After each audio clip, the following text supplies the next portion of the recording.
Back to Dean Obeidallah Show. We're live here Friday, April 14th, third hour on Friday. It means what just happened. As we look back at the insanity of the week, we have two returning champions and a new guy in the mix here. Let's introduce the new guy first. Brian Scott McFadden. You've seen him on countless TV shows. He's been on Letterman, did voices on Ice Age and Robots, performed all over New York, and we did shows in the Middle East together years ago in Jordan. Yes, we did. Yes, we did. But Jordan, definitely. The Jordan Comedy Festival. That's right. We stayed in a hotel that the Israelis bombed. That's all I recall. We stayed in a hotel that there was a bomb. There were bomb threats, and there was barricades everywhere. That was our hotel right there. If I had a nickel for every hotel the Israelis bombed. Wow, this isn't right. Okay, whatever. Okay. Andrea Jones-Rooy is back, social scientist specializing in complexity, stand-up comedian, and a circus artist, not performer, because performer is demeaning. Artist, though, and a collector of knives. Her knife collection is still right behind us, over her shoulder. So, Andrea, how are you? I'm good. I'm just sharpening my knives, waiting for the revolution, you know? That's good. You're full of pep today. And there you go. Here, Lizz Winstead, comedian, a co-creator of The Daily Show, creator of Abortion Access Front, and host of the podcast Feminist Buzzkill Live. And we have a lot to talk about, Liz, don't we? Yeah, I'm also leading the revolution with Andrea's knives. So it's armed. The revolution's coming. It might not be televised. It'll be armed and live streamed. Yeah. So Liz, let's start with you.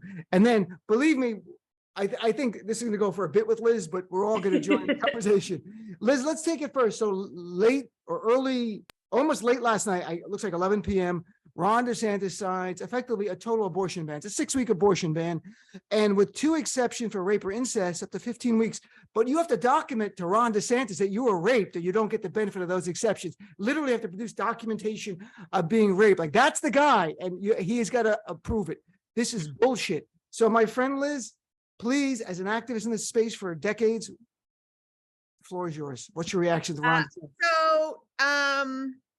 We saw it coming. I think that the takeaway is Florida activists literally just sent out a travel alert to people who are working in the LGBTQ and abortion space that say it's not safe to travel to Florida or move to Florida or live in Florida and international, because it's so terrible at this point.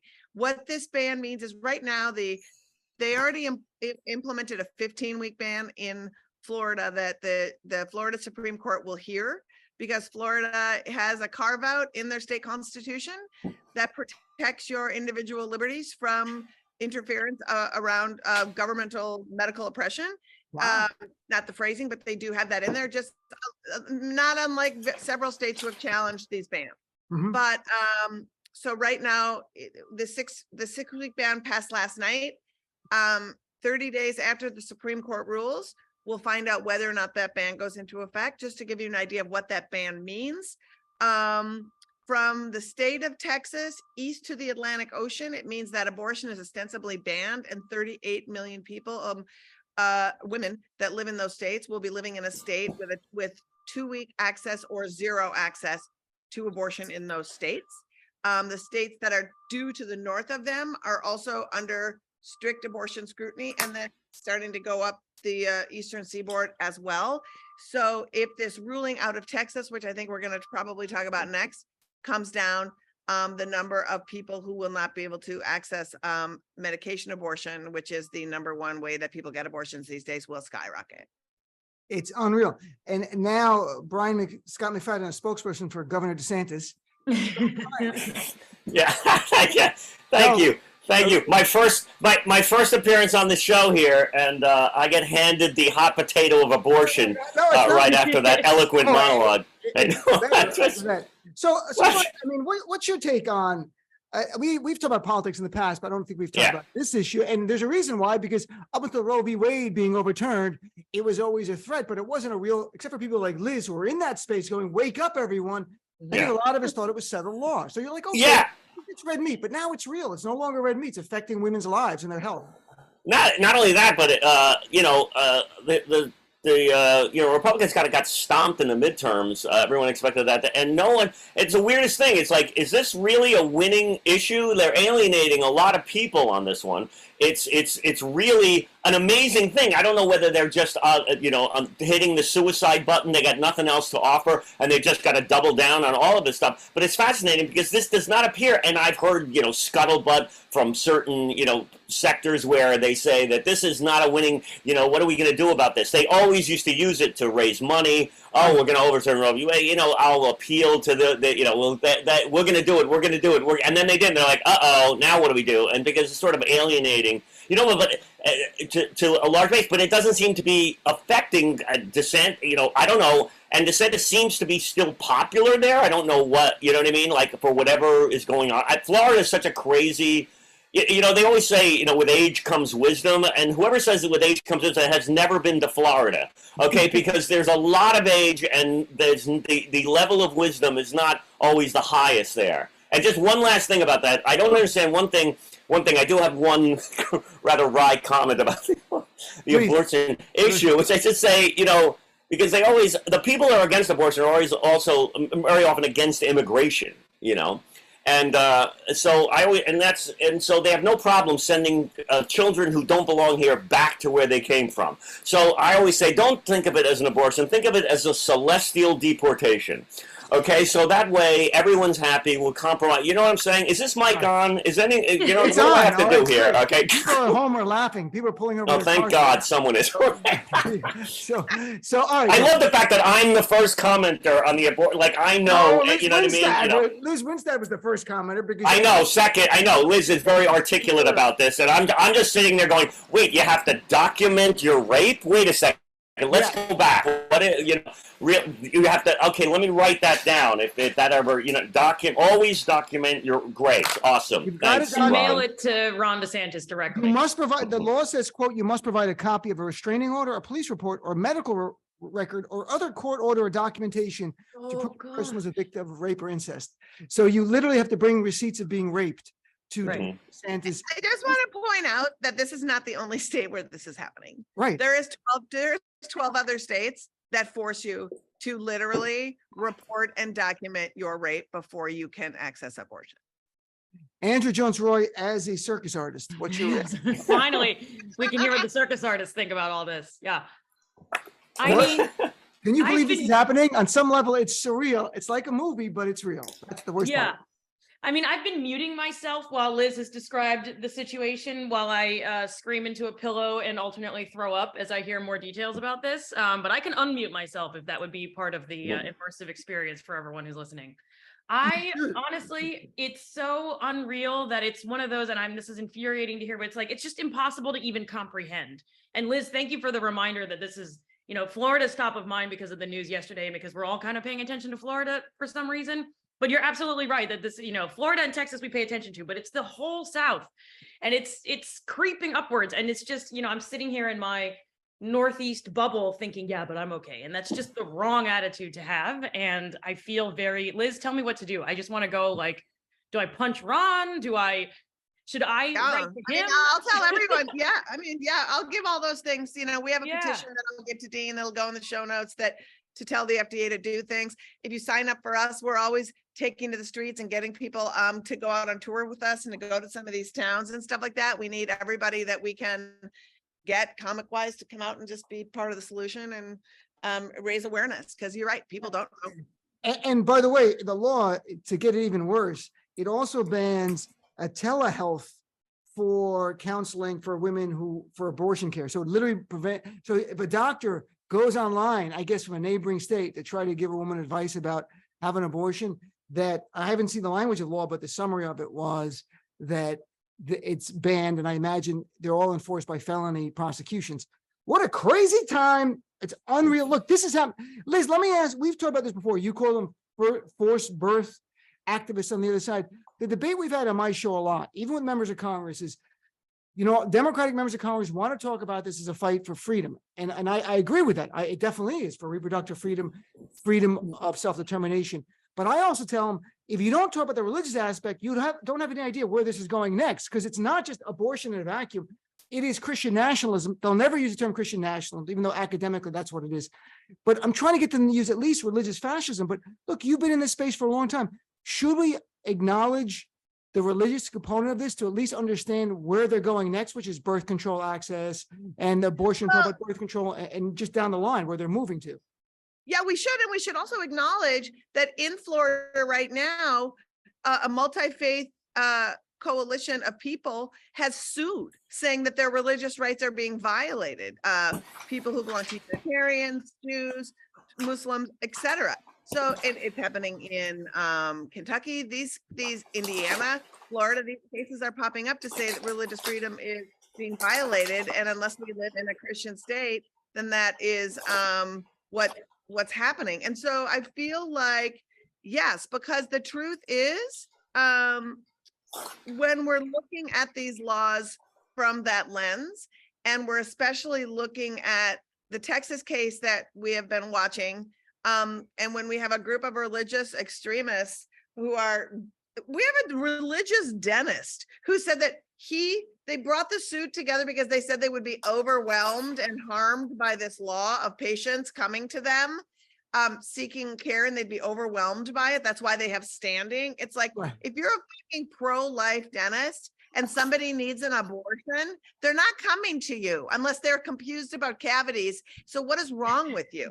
Like, it's so stupid that it's unbelievable. But to cite a law that's been on the books since 1873 by a guy named Anthony Comstock, who was literally a sex crusader, Right. who brought his collection of dildos to Congress and said, all of this shit is being sent through the Wells Fargo wagon or mail or whatever, and we need to stop it. We need to stop any lewd, lascivious, abortion-inducing, offensive thing that is out there in the mail to be sent through the mail. And then the right-wing people were like, let's make that the way. And then this fucking Texas judge was like, that's a great idea. But like, how do you parse out abortion pills is my question. How do you parse out abortion pills and not the Victoria's Secret catalog and everything you've ever ordered on Amazon and Viagra and every other thing? How? Look, I agree with you. And say another thing is, Brian, make more noise. Can you make more noise? I'm sorry. The most sensitive microphone in the world. Now he's muting himself. Now he's going away. Now he's disappeared. Brian, everything. Your microphone is like something they use for eavesdropping in like MI6 or something like that. Like it's. I can hear everything. I can hear you thinking about opening pretzels. Okay. Okay. So you're gonna eat. Do the mute because you. I don't think my microphone would pick it up. Yours is like. Wow. I can hear you thinking. So. All right, I think I found the problem here. All right, so go. Yeah, I think we're good. I'm just still recovering from a pro-life dentist and collection of dildos. Okay, that's those are the talking points that I'm taking from that. Yes, but I mean, it's not even. It's literally. You have to read about Anthony Comstock. I encourage all of your listeners to read about Anthony Comstock because that is why we are here.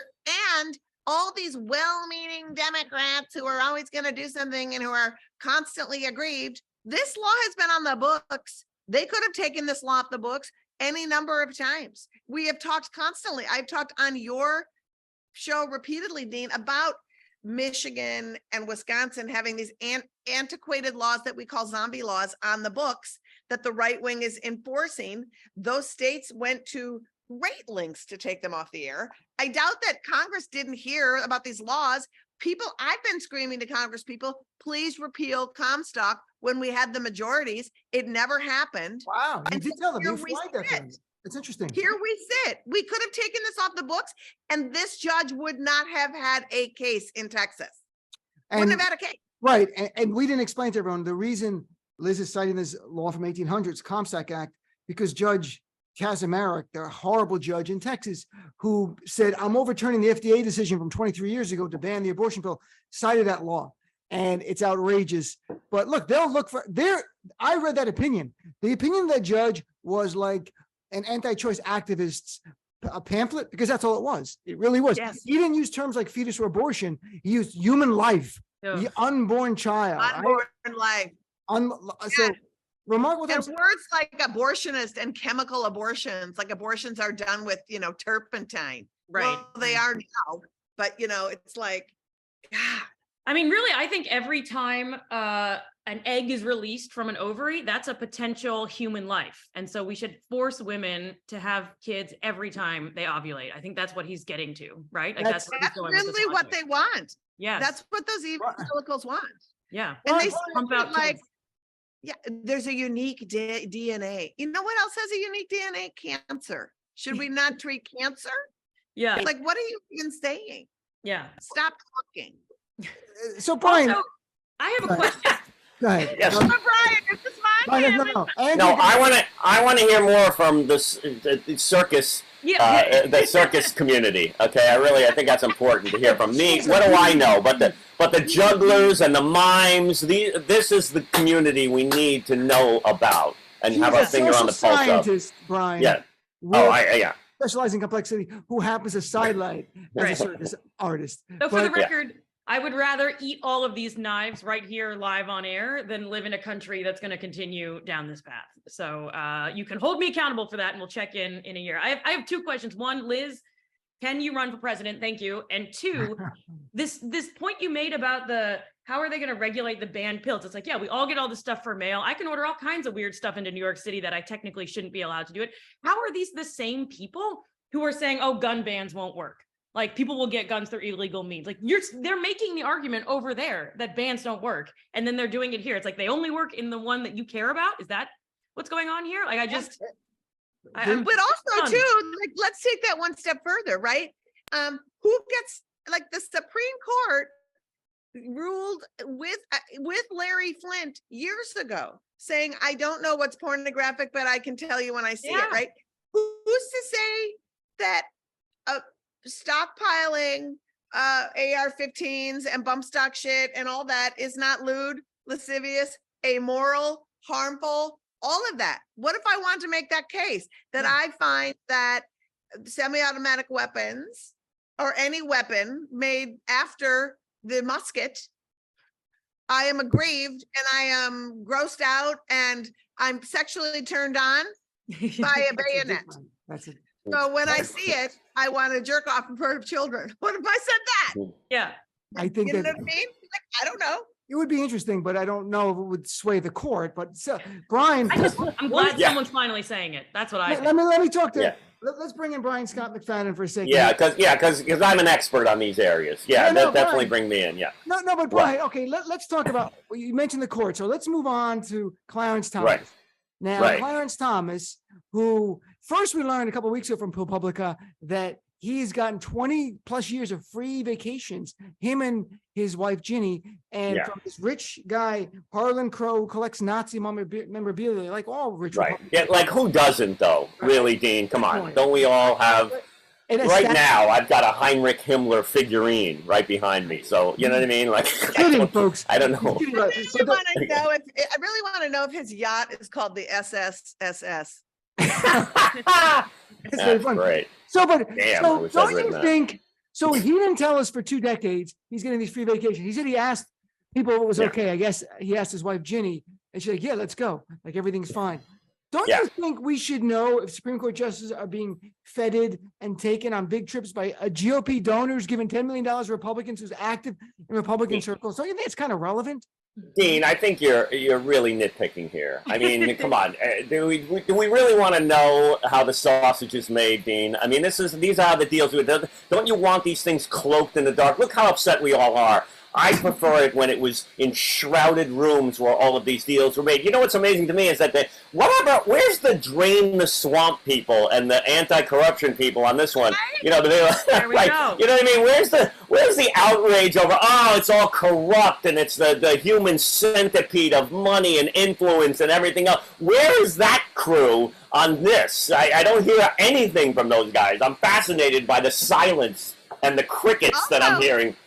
Where's the George Soros cruise? Look, I haven't been invited on. I've been accused of being on the George Soros yacht, the George Soros boat, getting all the money. George Soros has never given me a penny, but where's that yacht? Where are those parties? Yeah, usually if they don't have stevia at Starbucks, George Soros had something to do with it. That's what I can find any reason to pin anything in my life. My relationship's not working out. It's George Soros. He's Kaiser Soze. He's Rollo Tomasi. He's some guy. I don't even know how anyone. He's 90. He is the most active human being on the planet. He's got his finger on the pulse of everything that's going on, and I don't know. They keep manufacturing this guy's in this and this guy. It's really amazing to me. And as you say, that guy's running everything. But these other people like the Koch brothers or whoever, they're not doing nothing. Like there's no where's the drain the swamp people?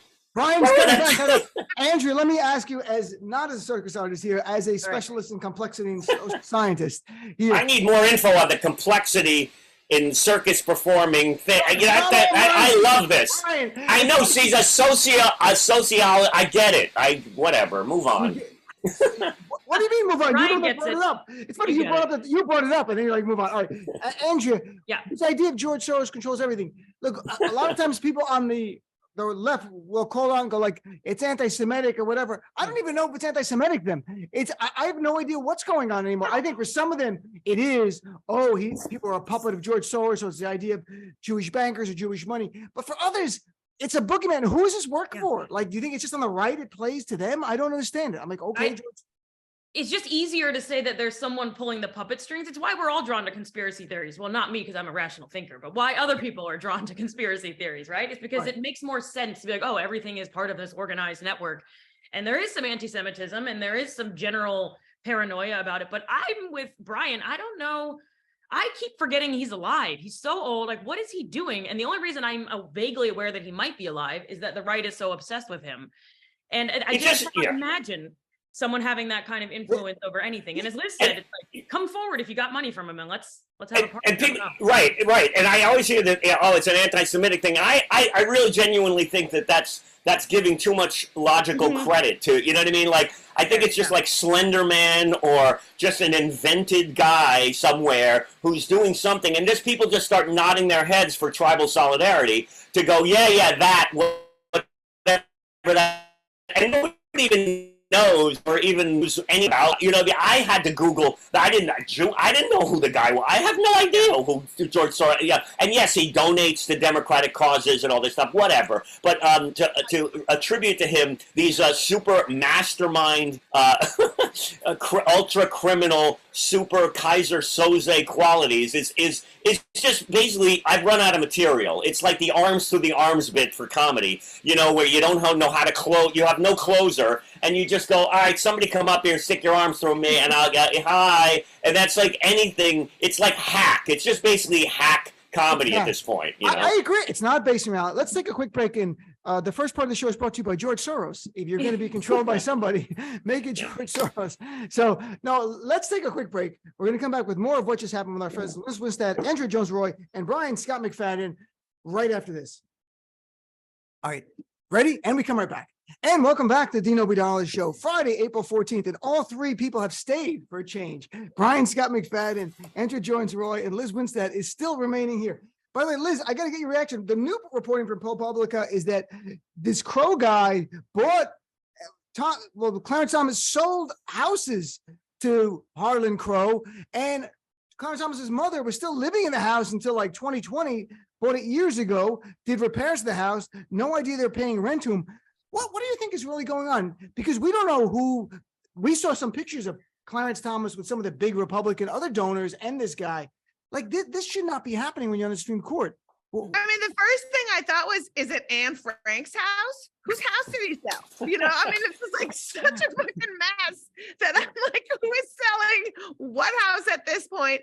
I mean, this guy probably turned in Anne Frank just so he could loot the house to have the fucking artifacts. It's so unbelievable that I don't even know what to say. Also, I'm obsessed really with the Nazi and because he not only does he have Nazi memorabilia, the dude has a garden in his backyard that's called the Garden of Evil with life-size statues of like Ceausescu and Tito and Stalin. And he also has a painting of Clarence Thomas. So I'm like, is Clarence Thomas part of the Garden of Evil? Or is Clarence, like, how does it play out if this guy actually has art that is of you. Clarence Thomas should be concerned. That's it. Brian, if you were going to make a garden of evil, who would be in your garden of evil, Brian?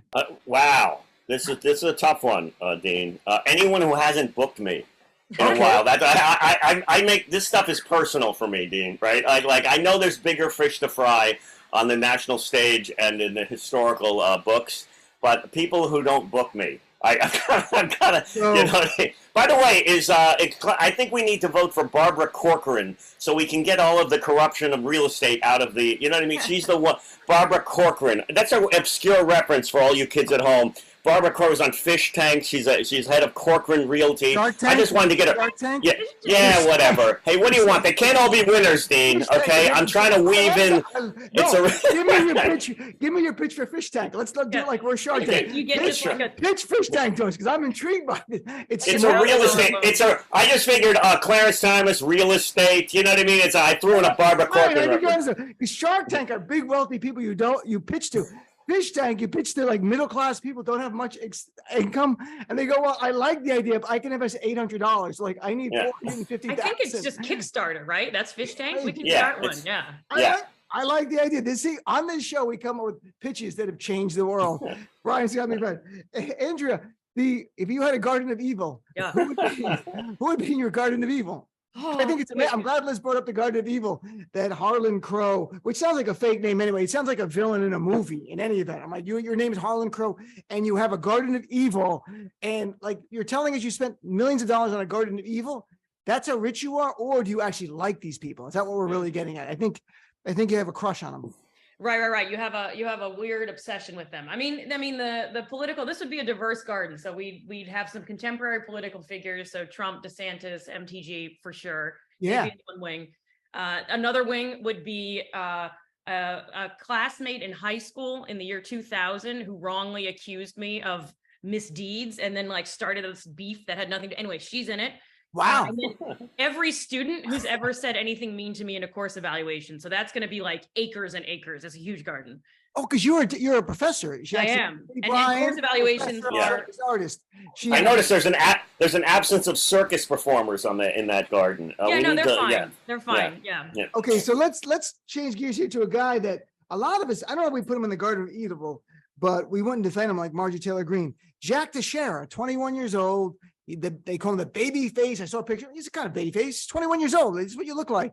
But he was Air Force National Guard in Massachusetts. He got highly classified documents. He leaked them on Discord in a group called Thug Shaker Central.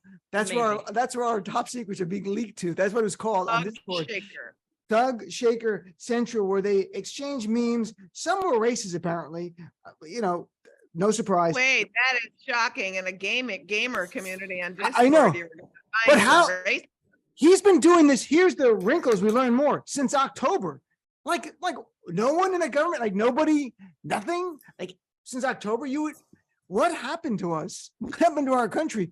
Liz, the idea of this 21-year-old guy doing this, they don't even know how he had access to it. People have more questions than answers about it. Well, isn't that true? Like, how is it that somebody from the Massachusetts National Guard, Air National Guard, International Guard?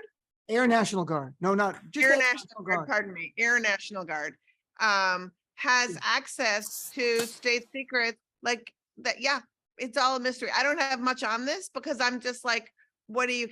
I don't even know. Like, I don't even know how this happens, but maybe he got a hold of some of those Mar-a-Lago boxes. That would be different. Maybe he was at the pool at Mar-a-Lago. Has anyone checked that out? Was he in the pool? Was he down over there? Was he at the dinner? Him and Clarence Thomas with the Nazi memorabilia guy. Brian, though, on some level, do you think being in the Massachusetts Air National Guard, he needs access to highly classified documents because Vermont might attack at any moment? You have to. You never know. Dean, New Hampshire might try to come over the border, or is it Canada? Dean, you're speaking sarcastically, but some of these states you got to keep an eye on them. Okay, we never know where the enemy is coming from. Okay, look at that. We were attacked. They were at balloons.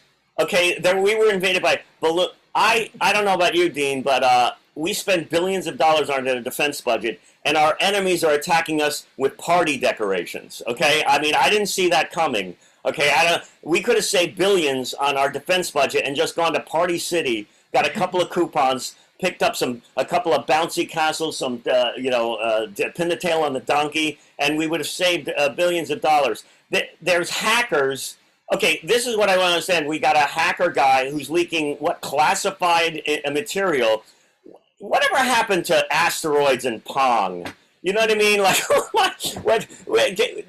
I played Space Invaders as a kid. I never got that. Never gave me access to any skills that would allow me to download classified. I'm not Edward Snowden, here. You know what I mean? I don't know what's going on.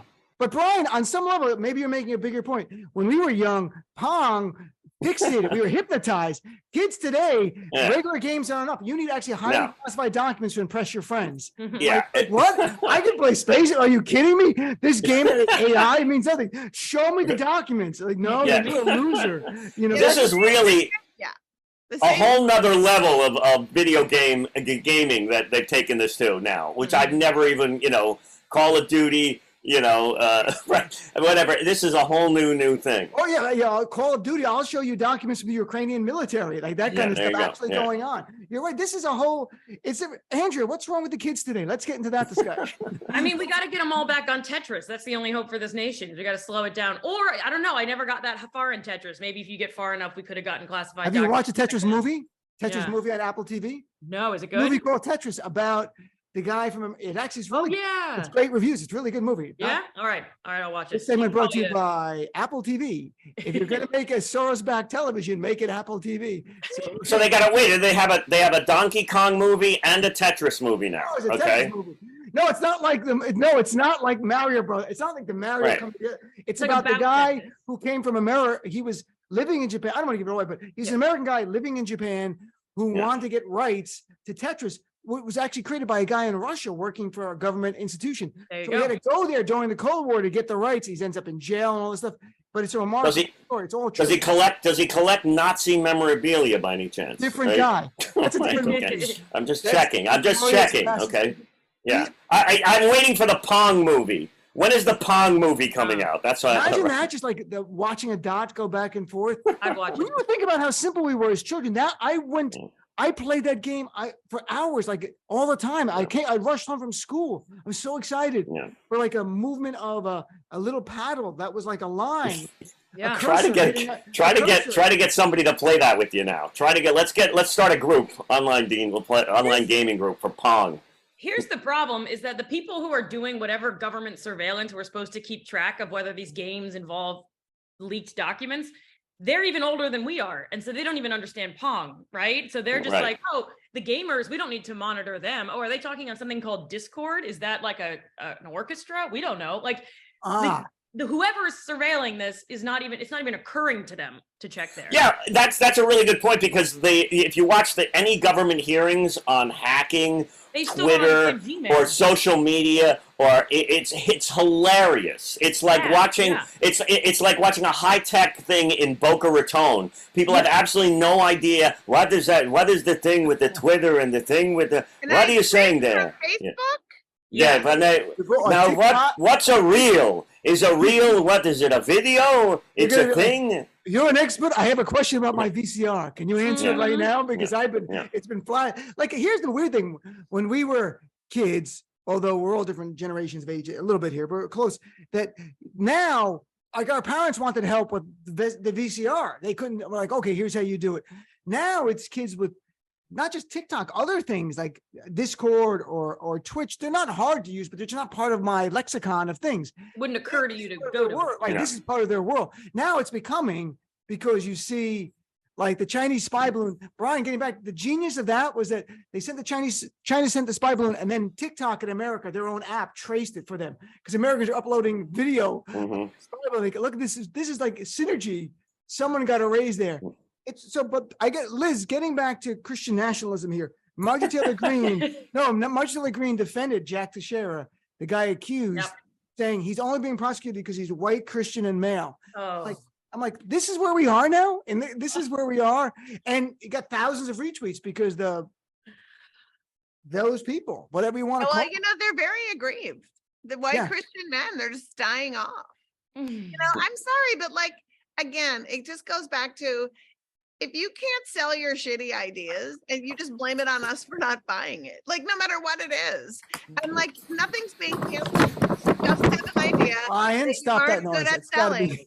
You're not good at selling it, or it's terrible, or people have experienced your shitty idea and had a really bad time doing it. You know, you're like the worst amusement park ever with your fucking bad ideas. It's the Christian white male, like, but she knows that plays to a lot of their base. You see, that's why they're going after him.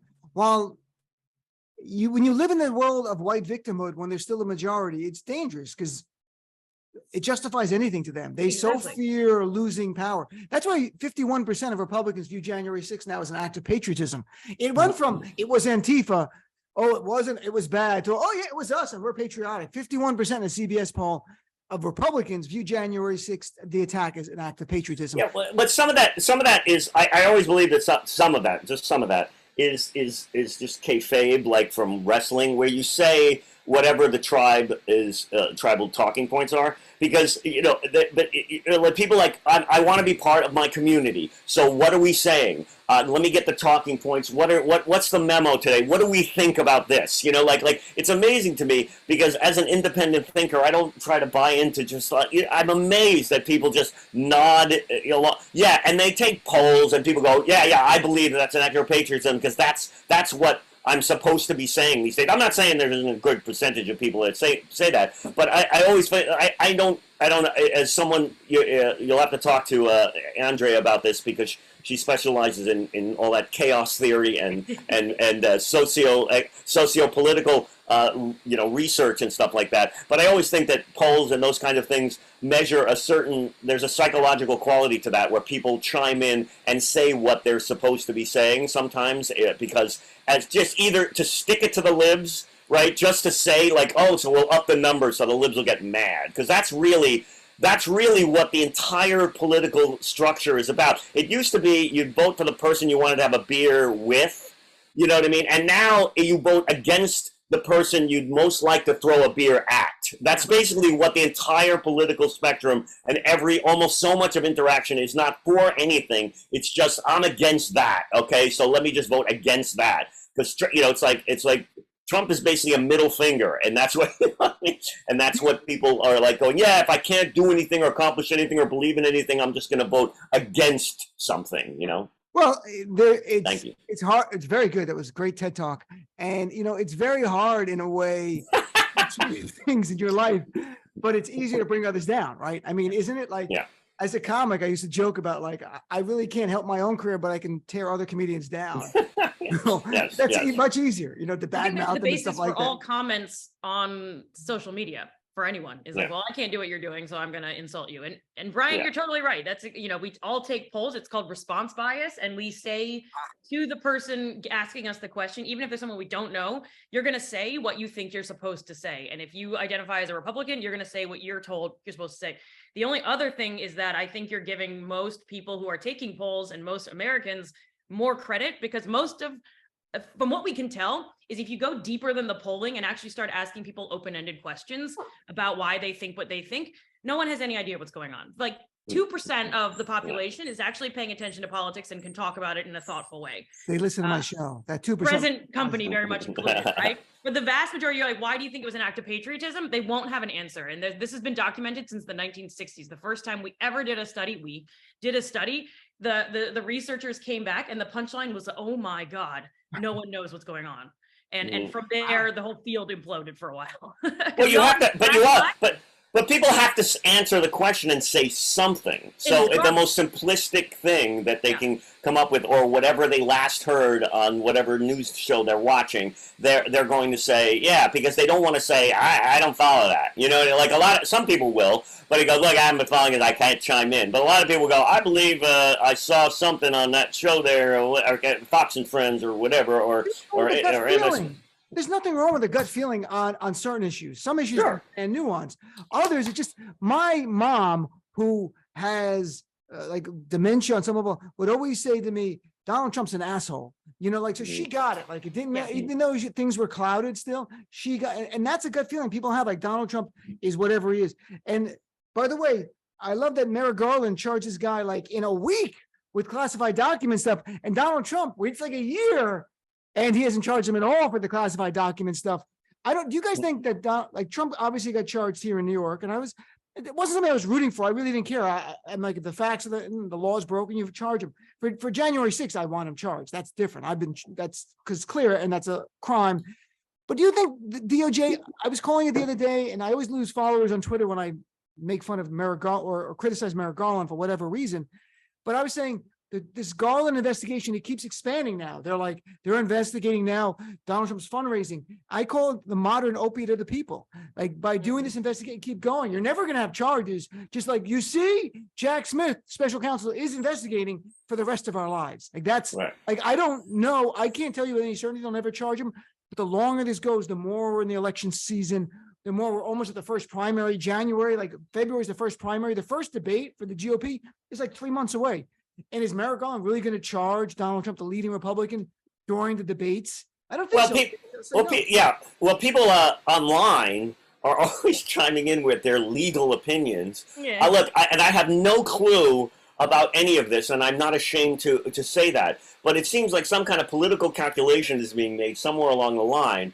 Because I don't think that Merrick Garland or any attorney general is completely devoid of any kind of influence, politics, or anything else, or ideology that drives his choices. So for whatever reason, I have no idea what's going on there, but everyone is going, why isn't he doing this? And I tend to go, all right, there's somewhere along the line, someone along in the chain of political... Maybe it's George Soros or something, because if I go, well, another AG would have done this, and I go, maybe they don't have the goods. Maybe they can't prove the case. Maybe they feel that it's not going to be a stick. I have no freaking clue what's going on. I can't watch. I watch the news. I get all these things, and then I have to make some kind of calculation. But most of the time, I'm just going, all right, it seems like the influence in Georgia that Trump was making those phone calls seems like, okay, that's gotta be some kind of trying to implement. That's like a no-brainer. It seems pretty obvious. But the way Trump does things is so amazing because he never comes out and says that. He's like, I'm just saying, I'm not saying, I'm just saying. He's like a mob guy that even when they get the wiretaps, he doesn't, look, we really need you to do this. We really need you to do this. You know what I mean? We really need you to do this. I'm not saying you should do it. I'm just saying it would be really nice and something bad might happen if you didn't do this. It always feels like that to me. He does something like that. Liz, do you think Trump will ever be, by the way, I didn't ask you, were you surprised he was finally indicted here in New York? No. Like, did you think it was never going to happen, or you thought it was going to happen in New York? I thought it would happen. I mean, there's too much going on. I mean, the thing that I think that gets lost in these conversations a lot is, and I hate this word because it's said so often, but it's unprecedented. Why isn't Merrick Garland doing all this stuff? No one in the history of that fucking department has had to look this deeply into criminal shit. There was Nixon, there was Agnew, there was things we know. There was all the other stuff. But like, this is new. This is new. And also, if somebody has done a litany of shit, that you don't just want to come forward with the surfacey stuff that we have seen publicly. You want to come forward with, you want to cut into the carcass, and you want to get down to every single piece of what's in there. I am not impatient because it is not, I just don't feel like the public wants to be satiated like every fucking other thing. And so do you want to be satiated and watch Trump do a perp walk for the stuff that you know? Or do you want to see Trump behind bars and his entire family and his entire corporate fucking malfeasance garbage place? Right. Slow down. That's what I want. That's what I want. I just wonder, Liz, do they not have the goods? I mean, that's the question. Everyone keeps saying, oh, they could do it in 2 seconds. And I'm like, well, I don't know what they have or what they really have on this guy that will stick. I have no idea. That's the thing that drives. I think sifting. I know, as a lawyer, let me just say, there's stuff out there, Brian. There's a lot of stuff out there. I know, and I'm wondering, okay, if that's the case, if there's stuff, and they have it, you're saying they're not doing it because he just out of conscious. He didn't appoint a special counsel to November. So now Jack Smith is doing it. Merrick Garland didn't want to charge Trump in the beginning. He didn't even investigate it. It took the testimony, if you remember, of Cassidy Hutchinson last summer to wake them up in the DOJ. And they're like, oh my God, Trump was actually involved in this stuff. And that's when we know from reporting and a grand jury's in panel and all that. Look, if Merrick Garland wanted to make it a priority from day one, there would have been charges already for obstructing Congress at the very least. Or so then why? So then, if he's this craven and this spineless, why was he chosen for this job? That's what I want. Because Merrick Garland is not craven and spineless. He was a former judge for decades. He was a prosecutor a long time ago. He's been a judge for decades, and sort of making up for the fact that Mitch McConnell didn't let him get a vote when Obama nominated him to fill Scalia's. I get it. So that's how he thought. Okay, we're having a nice mild-mannered AG who's not going to play games. But politics is playing a role. But what you're getting at, Brian, politics is playing a role because he didn't want to get involved in a political prosecution, in his view. He should have early on announced a special counsel. Let's not get it. We only got a couple minutes left. I want you guys to be able to plug whatever you want, whatever you're working on. I know you're always traveling and doing things. Liz, what about you? There's so much going on right now with your activism. Where can people get more engaged? Where can they find out more? To find out more, you should definitely subscribe to our podcast, Feminist Buzzkills. We have a special episode that just dropped last night that breaks down everything that's going on in this Texas abortion case and what you need to know. Follow Abortion Front across all of our platforms. We are rapid response, up to the minute on all this stuff. And you can follow me on all the socials at Lizz Winstead. I spell my name with 2 Z's, and donate to us. Donate to, and Andrea Jones-Rooy, what about you? You can find me following Liz on all those things because she's our only hope for this country. No pressure. And I'll just retweet her. So you can find me at Jones-Rooy, JONESROOY on all the things, and jonesrooy.com if you like websites. And I perform around New York City. If you're local, I post about shows here. You're still doing stand-up, right? Yeah.